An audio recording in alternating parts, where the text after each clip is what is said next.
The middle of the Halloween season was upon us, and a chill hung in the air, a harbinger of the terror that would soon grip our quiet town in the heart of the United States. The tale I'm about to recount is a real-life horror story, one that sent shivers down my spine and made me fear the very notion of death. It all began with the strange sightings of a creature that lurked in the shadows. A creature so grotesque, it defied explanation. We called it the Smurf Cat, a nickname given because of its bizarre blue skin and the shape of its head. At first, we brushed it off as an elaborate Halloween prank, a twisted joke played by someone with a penchant for frightening the town. The first time I encountered this abomination was on a misty October night. I was strolling down Main Street, the orange glow of jack-o'-lanterns casting eerie shadows, when I saw it. The creature, about the size of a large dog, slinked across the road with a sinuous grace that belied its horrifying appearance. Its body was covered in mottled blue fur, and its eyes glowed an ominous yellow. My heart pounded in my chest as I watched it disappear into the darkness, and I wasn't alone in my fear. The entire town was abuzz with stories of the Smurf Cat, and no one knew quite what to make of it. Some believed it was just a prankster in a bizarre costume, while others thought it was an escaped exotic pet. The real nightmare began when a gruesome discovery was made.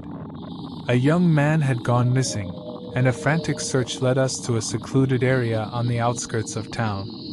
What we found there would haunt my nightmares for years to come. The man's body lay mutilated, cleaved apart with savage claws, and half-eaten. The horror etched into his lifeless eyes told a tale of unimaginable suffering. Panic spread like wildfire through our town. What we had dismissed as a Halloween prank now had a sinister, flesh-and-blood reality. The Smurf Cat was not a joke. It was a merciless killer, a predator lurking among us. As days turned into weeks, the terror escalated. More bodies were discovered, each one bearing the same gruesome signature of the Smurf Cat. Panic gripped our community, and a desperate sense of vulnerability hung in the air. We no longer felt safe in our own town. People banded together, forming armed patrols to guard the streets at night. Shotguns and rifles became the new accessories of the season, and every rustling leaf was met with fear. But the Smurf Cat was cunning and elusive, striking only when the opportunity presented itself. The fear of the unknown is a powerful force. It drives people to extremes, and our town was no exception.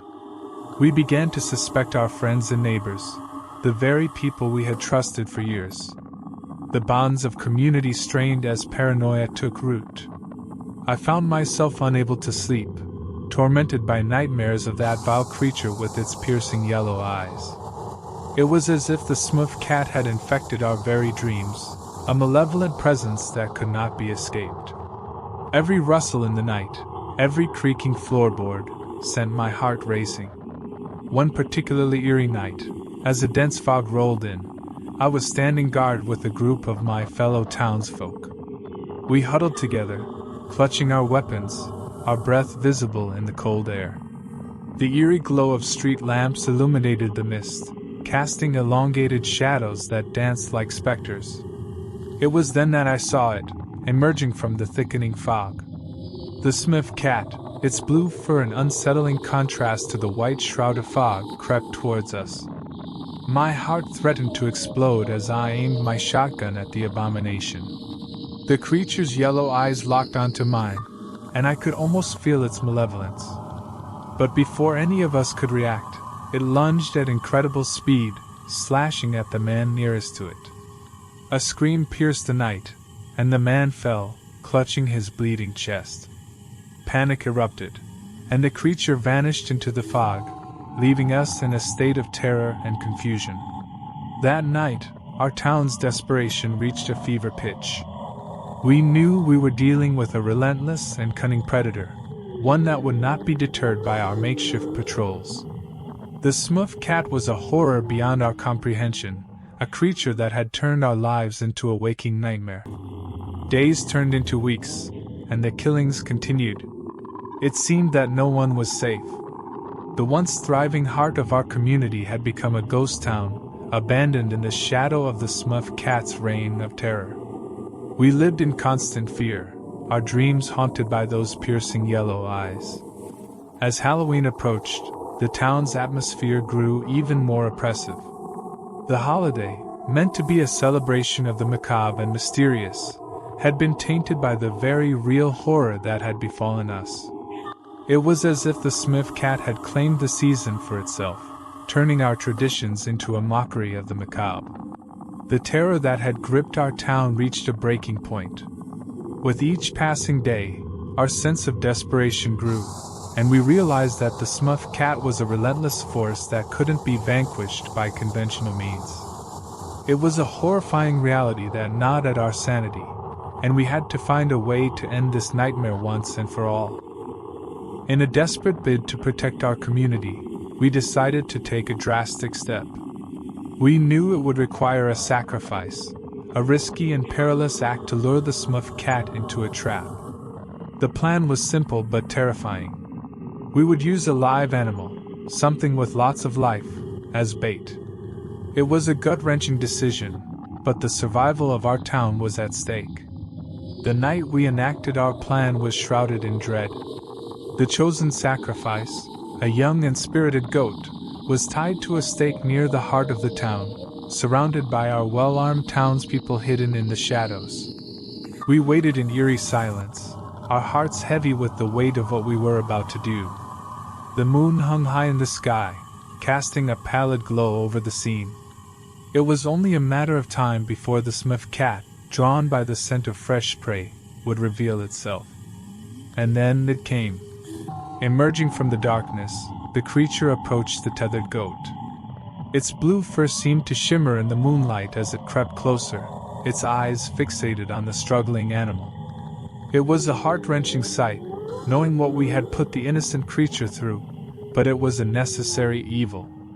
As the Smurf Cat lunged at the goat, our townsfolk sprang into action. Shots rang out, and chaos ensued. The creature fought back fiercely, but we were relentless, firing round after round until it lay motionless on the ground. The abomination that had haunted our town had met its end. With a mixture of relief and horror, we set the creature's lifeless body ablaze. The acrid scent of burning flesh filled the air, and we watched as the blue fur turned to ashes, hoping that the nightmare was finally over. The next day, a strange sense of calm descended upon our town. It was as if the very air had lightened, and we dared to hope that we had rid ourselves of the malevolent Smurf Cat once and for all. But our hope was short-lived. A group of us decided to venture to the place where we had buried the creature's remains. As we reached the burial site, a sense of unease washed over us. The ground was no longer undisturbed.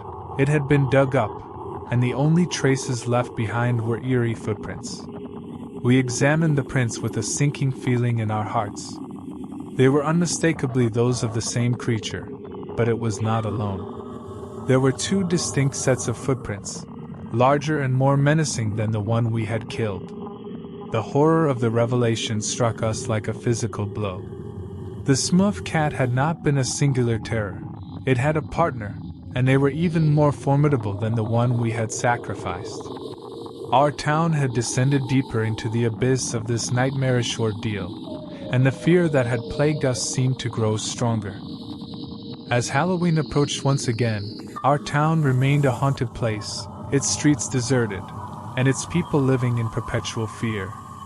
The Smurf Cats, now revealed to be a malevolent pair, roamed our town with impunity, their presence a chilling reminder that the horror was far from over. Death was no longer the worst fate we could imagine, for living in the shadow of these monstrous creatures was a torment that eclipsed all else. Our only solace was that we had discovered the truth about the Smurf Cats, but that knowledge offered little comfort in the face of an ever-present nightmare.